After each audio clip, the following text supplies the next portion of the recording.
Originally, I was gonna make a trade deadline video.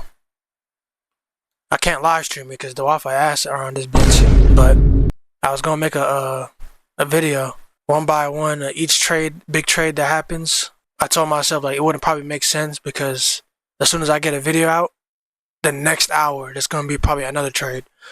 So I told myself February 5th, once the deadline is over, I can make a video dedicated to all the trades that happened and what my reaction was to each one of them. That was going to be the video idea. That's what y'all was going to get next, instead of this one. Until February 4th happened.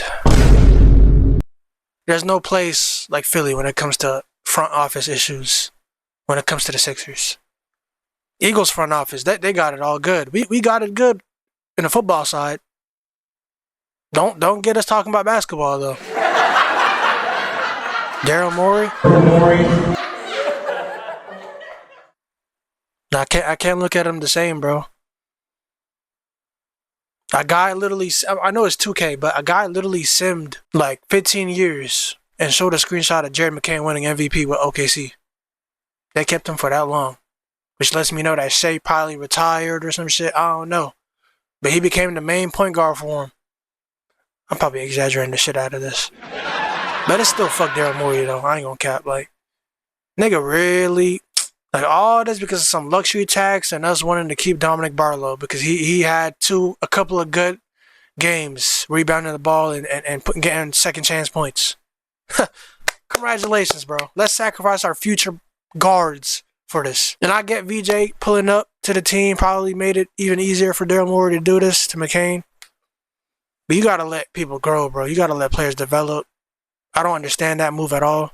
But I'll do like a mini breakdown, I guess, of all the trades that happened and all the trades that could have happened. I'm too lazy to switch my HDMI from 2K. So I'm gonna pull out the handy dandy computer over here. And we're gonna see all the trades that happened. Alright, so we got Cavs shake things up. Cavaliers get Dennis Schroeder, Keon Ellis, and Emmanuel Miller. Kings get DeAndre Hunter, and Bulls get Dario Saric, 2 second-round picks. This is a luxury tax-saving trade for the Cavs. It doesn't take them out of second apron threshold. All that apron shit I don't understand, respectfully. They grade the Cavs C+, the Kings B, and the Bulls C. Now, in my opinion, the Cavaliers should get the highest grade here. I like Keon Ellis. I'm very high on Keon Ellis. He's a two-way player, 3-and-D guy. Schroeder, I feel like now that Harden's on the Cavs, which is also a future move. But, obviously I'm hearing about these trades before they're happening. Before I made this video. I'm saying, I just feel like it's like guard clustered now. It's like similar to what happened to us before McCain left us. By the way, I'm skipping that move when it pops up on here. But, yeah, I think Cavs won that trade. Hunter going to the Kings should probably help them, I guess. I don't know. Kings are not looking too good. February 3rd. This was crazy. This is what sparked off the deadline, in my opinion. This is what really shook it up. Jazz get Jaren Jackson Jr., John Conchar, Londale, and Vince Williams Jr. Grizzlies get Walter Clayton Jr., Taylor Hendricks, Georges Niang, Kyle Anderson, and 3 first-round picks. Now, when I seen this trade happen, and I seen Walter Clayton Jr., I know he's a shooting guard, but when I seen Walter Clayton Jr. become a Grizzly, I instantly thought to myself, Ja's gone. Ja Morant is gone. There's no way he stays on the team. There's no way. And because his second-hand man's Jaren Jackson, just got traded too. So there's no way he was going to stay there. But in my opinion, I think overall-wise and how the seasons is going for both teams, I got to put that into account. Grizzlies not doing good. Jazz is doing even worse, I'm pretty sure. I got Jazz winning this one because of the star in Jaren that they got. Former Defensive Player of the Year. Y'all know how that is. Pistons part with young guard Jaden Ivey Bulls get Jaden Ivey, Mike Conley. Damn, I didn't even know Mike Conley went to the Bulls. Damn, all right. Pistons get Kevin Huerter, Dario Saric, and a first-round pick swap. And Wolves get cash consideration. Apparently, according to The Athletic, everybody won the trade. B+, B-, B. In my opinion, I agree. Shit, nothing is too game changing here, but obviously the highest upside player wise is Jaden Ivey on this list, and because they got Anfernee Simons in a future trade. That's right here. Celtics solve big issue. Celtics get Vucevic and a second round pick. Bulls get Anfernee Simons and a second round pick. Yeah, they're saying Celtics apparently fleeced them here. They gave the Celtics an A and the Bulls a C+. People have wondered for months if the Celtics would eventually flip Simons and his expiring contract before the deadline. It happened 2 days out, and Boston is adding a much-needed big man in the process. Yeah, I guess. Anfernee Simons, if he can get his Damian Lillard ass copy build, it seems like he literally just went on 2K. Like, in order to make Anfernee Simons, just get a Damian Lillard build, dead ass. It seemed like he learned everything from Dame except the half court shit. But if he can play like Dame, even just a sliver hope of Dame in terms of, points per game average, and he can make that work with Ivy on a backcourt, even though Josh Giddey does exist, so that's another abundance of guards for a team. By the way, they're all looking to keep their guards or trade for a guard. They don't care if it's overabundance. They keep their guards. Daryl Morey, they keep their guards. I think Celtics want to trade as well because apparently they need a center. Harden gone again. Facts. That nigga, he can't decide what to call home at this point. Yeah, I remember that Mavs commentator or whatever he did, the analyst guy. He was talking about how Harden, you're the problem. Yeah, I remember that video. Cavs get James Harden. Clippers get Garland and a second round pick. Now, before I even see what the grade is for this one, I'm gonna say the Clippers won because Garland is younger. Most important thing, damn near in every league. If you got two similar guards, and the biggest difference between the two is age, you take the age over the experience, respectfully, especially because. Then again, I'm not going to disrespect the Cavs. Cavs is like, second in the East, so maybe they see themselves making a finals run or something with Donovan and him and Mobley and Jared Allen. So I can see why they made the move, but I wouldn't move on from Garland from the Cavs. So I'd have the same reaction I had towards this trade if I was a Cavs fan, like how I'm having right now with McCain leaving us. Not leaving us, but us trading him away. So, That escalated quickly a day after it was reported that these two teams had discussed this potential. I wasn't even shocked about it because they kept milking it, and it finally happened. This one is insane. The amount of I'm still not even kept up with the amount of players that left. They're swapped and just went around. Wizards get Anthony Davis, Jaden Hardy, D'Angelo Russell, and Dante Exum. Mavs get Chris Middleton, AJ Johnson, Malachi Branham, and Marvin Bagley.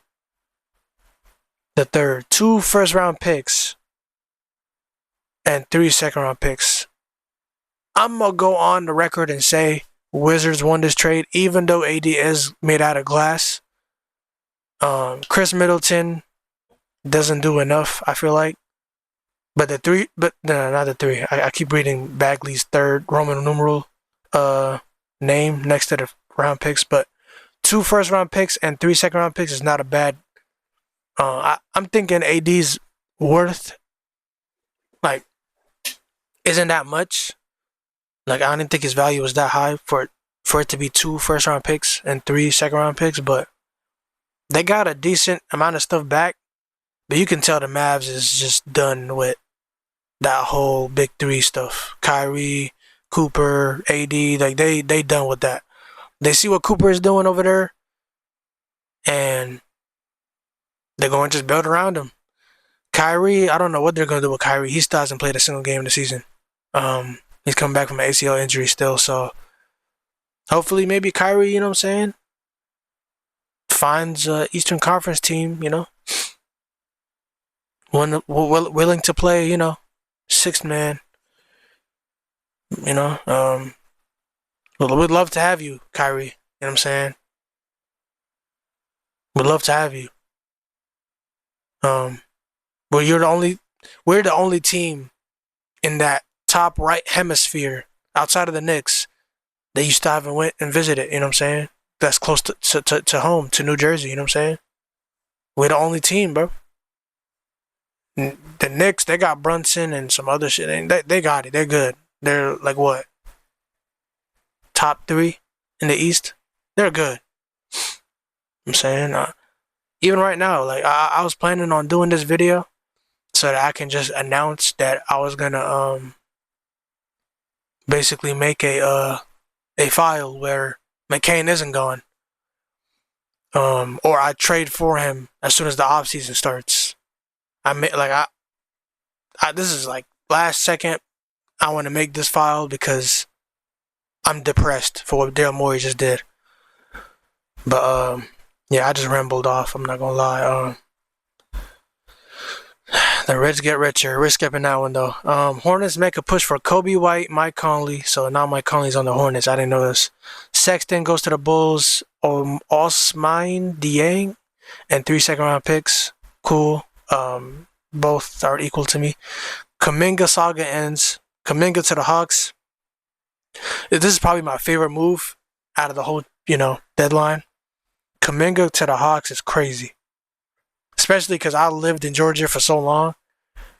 Hawks is going to get something good out of him. But at the same time, they did lose Trae Young, so it's not like they're stacking up to like a super team or something. But the fact that they flipped Porzingis to Kuminga and Buddy Hield, that's fire. That's fire. Hawks got a good one. Wolves grab guard help. I am so happy for Rob Dillingham, bro. He's one of my favorite players. Coming from college, bro, he is one of my favorite players. Dillingham. I hope he gets. I just realized the team he went to though. From seeing the starting lineup just now on Twitter. Damn. Ivy, Josh Giddey, and Anfernee Simons are all definitely guaranteed more minutes than Robert Dillingham. I just realized he's going to be basically back to stage 1. He's basically back on stage 1. I just realized that. I tweeted on the reply too under that trade that Robert Dillingham was finally gonna like find his way. I forgot what I said. I think I said something like I forgot what I said, but it was basically just praising Rob Dillingham that he's finally gonna get minutes, but I guess not. Pacers finally go big. This is the final trade. Zubac. This one shocked me. I didn't think they were gonna do this, but Zubac leaving the Clippers is basically signs that Kawhi might leave this offseason. That's another guy I want on the Sixers. And yeah, that's the trade deadline. Mathurin was the guy that made it worth it. 2 first-round picks. I didn't even know this. Wow. Okay. So Zubac has some value. Okay. Interesting. Okay. All right, bro. Very, very interesting. I didn't know a lot of this stuff, but now I do. So, very interesting. And I will be making a Sixers My NBA Eras file. It's not going to be the most consistent file, but I'll definitely get through at least 10 games a episode, whatever you want to call it. I'm going to get at least 10 games done per part so that it's not a series that's taking me like 100 episodes just to get past like 2 seasons. So yeah, I just want to get y'all that update. I can't believe we lost McCain, bro. Like, I'm just getting flashbacks of what Shea looked like. Then again, nobody really praised Shea when he left the Clippers. The fans weren't really looking at Shea as like they're missing out on something because they were getting back Paul George, who was still, I guess, MVP caliber back then. But I'm saying it now. I already said it on tweets, but I'm gonna say it now as well. Goddamn, McCain, if given minutes, he will be the second highest scorer behind Shea. It sounds dumb. It sounds crazy. But if he gets starting minutes, if somebody goes down, I'm not wishing injury on nobody, but I'm just saying if somebody goes down and he gets his minutes, Jared McCain will be a cornerstone name for OKC. It could have been for us, but I guess with the VJ addition, we're too talented at the guard position, so he barely got his minutes. I feel like he still could have gotten his minutes, but Nick Nurse wasn't having it, I guess, because his slump after injuries. A fully healthy McCain will shock OKC fans, even the ones that don't that believe in him, but don't see a high upside. That should have a high upside for him. He will not let y'all down if y'all give him minutes. But I'm done backseat gaming. I will not pay attention to McCain too much unless it's 2K related, because that's the only way my heart won't be crushed by these terrible front office decisions. And yeah, that's it for this video. Make sure y'all sub up. That is my deadline takes, or whatever you want to call it.